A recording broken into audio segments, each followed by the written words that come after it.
Desaku katon tumata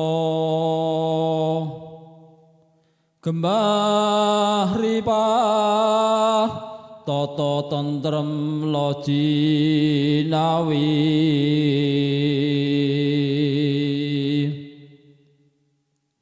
ya prukun ratu karpadu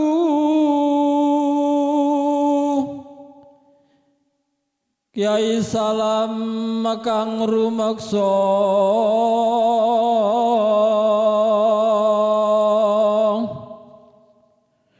dukuh weruh samben sambong kang sinebut piyambake nate ngendika Sidakerta kang sayakti.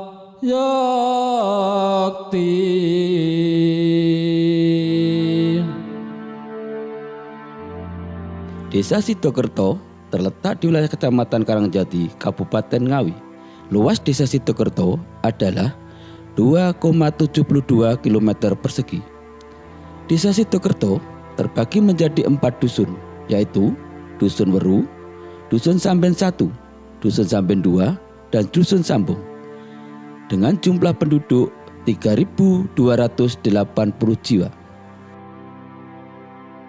Topografi wilayah Desa Sidakerta merupakan dataran rendah yang sebagian besar bentangan alamnya merupakan persawahan dengan luasan kurang lebih 170 hektar yang mendorong sebagian besar penduduk memiliki mata pencarian sebagai petani.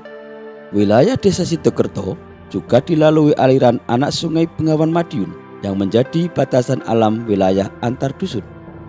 Di wilayah Sidakerta berdiri sebuah pasar yang telah digunakan sebagai aktivitas perdagangan sejak masa lampau.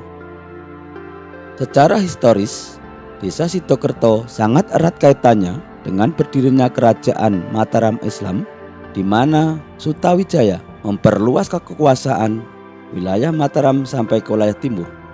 Kuat dugaan leluhur ketiga perbekalan tersebut berasal dari wilayah Kerajaan Mataram Islam yang memiliki jangkauan wilayah kekuasaan sampai wilayah barat Jawa Timur. Dukuh Weru yang merupakan dukuh tertua lahir sekitar abad ke-16, di mana salah satu pengikut Retno Dumilah yang merupakan penguasa Kadipaten Purabaya yang bernama Duto Kresno diberi tugas untuk membuka hutan belantara.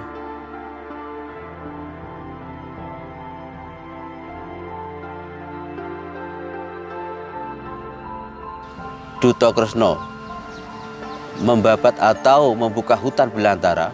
Di situ banyak pohon weru. Maka dengan itu Duto Kresno menamakan desa tersebut atau wilayah tersebut adalah dengan Dusun Weru.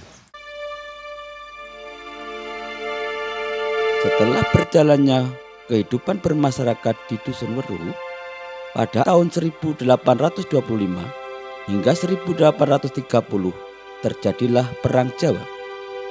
Perang ini merupakan salah satu pertempuran terbesar yang pernah dialami oleh Belanda selama masa pendudukannya di Nusantara. Perang ini menegaskan penguasaan Belanda atas Pulau Jawa. Pada kurun waktu tersebut, banyak pengikut dari Pangeran Diponegoro yang mengasingkan diri ke pelosok-pelosok daerah untuk melanjutkan perjuangan dengan melakukan syiar Islam. Waktu iku Diponegoro kalah murak-marik prajurite. Ana sing mlayu ngidul ngetan kang asmane Abdus Salam.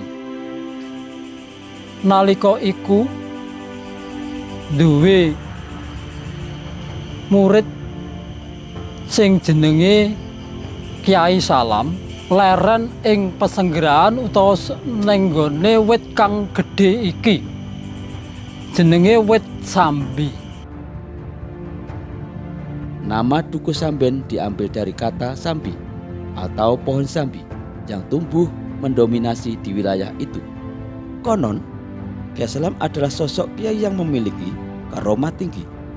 Ketika beliau kesulitan menemukan mata air, untuk berwudu, beliau mengambil sebatang bambu dan ditancapkan di bawah pohon. Disitulah muncul mata air yang sangat deras dan jernih, dikenal dengan nama Sumur Bumbung. Dahulu kala pada saat Kiai Salam beserta pengikutnya melanjutkan babat alas ke wilayah utara, dikarenakan hari sudah menjelang malam atau orang Jawa menyebutnya Candi Olo, beliau memutuskan untuk beristirahat atau dalam istilah Jawa disebut ngombong. Dari kata ngombong inilah akhirnya wilayah ini diberi nama Sambong. Dulu wilayah Sambong ini banyak ditumbuhi pohon-pohon asem Jawa. Salah satunya yang masih ada di tempat ini adalah pohon asem Jawa, lengkap dengan peninggalan berupa arca. Pada tahun 1938, masa pemerintahan Hindia Belanda, terbitlah undang-undang yang melandasi penyelenggaraan pemerintahan desa, yaitu Inlandse-Gemeente Ordinansie, dan undang-undang tersebut masih diadopsi hingga disahkannya Undang-Undang Nomor 19 tahun 1965 tentang Desa Praja. Desa Sidokerto sendiri merupakan hasil penggabungan wilayah Dukuh Samben, Dukuh Weru, Dukuh Sambong yang tergabung pada masa pemerintahan Lurah Marto Sentono yang memimpin pada tahun 1918 hingga 1958. Setelah diberlakukannya Inlandse-Gemeente Ordinansie, dikarenakan Desa Sidokerto usia kelahirannya termasuk muda, tidak mengirankan kalau nama Samben lebih familiar dan lebih dikenal untuk sebagian besar orang-orang tua dahulu atau orang-orang dari luar wilayah sebagai nama desa, praja atau kerajaan. Pada masa sebelum tahun 1965, bekel atau lurah atau kepala desa memiliki masa jabatan seumur hidup, dan setelah dilaksanakan Undang-Undang Nomor 5 tahun 1979, maka jabatan kepala desa mulai dibatasi. Dalam sejarah yang tercatat sejak tahun 1768 hingga pada saat ini, pucuk pemerintahan desa Sidokerto telah berganti sebanyak 13 kali.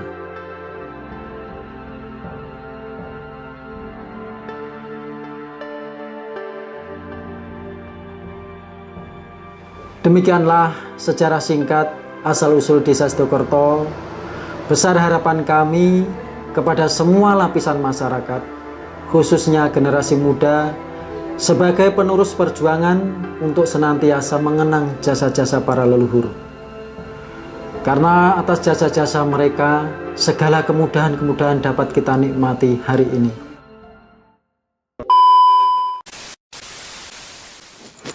Apa ke? Iki lho Mbah, jarene Dion kok video sejarah Desa Sidokerto ketok ya apik. Tapi sik rokokmu apa ki? Kok anyar Mbah ki? Iki enak Mbah, murah ki mong. Jalan Mbah. Gundel. Kok gak enek biaya cukene? Murah Mbah wingke, aku njajal nih. Iya, tapi gak enek biaya cukene. Tak wae ngerti ya. Nggih Mbah. Nganggo rokok ilegal renek biaya cukene iki melanggar Undang-Undang Bea Cukai Nomor 39 tahun 2007. Hukumane pidana. Lah kowe apa gak isin ngringkuk ning penjara gara-gara rokok ilegal ngene iki? Nggih, Mbah. Nggih. Tak gua ya rokok iki. Coba kok piye to? Tenang, tak ijoli. Rokok ki sing nganggo bea cukai. Ya. Yo, suwun Mbah ya. Ya, oke.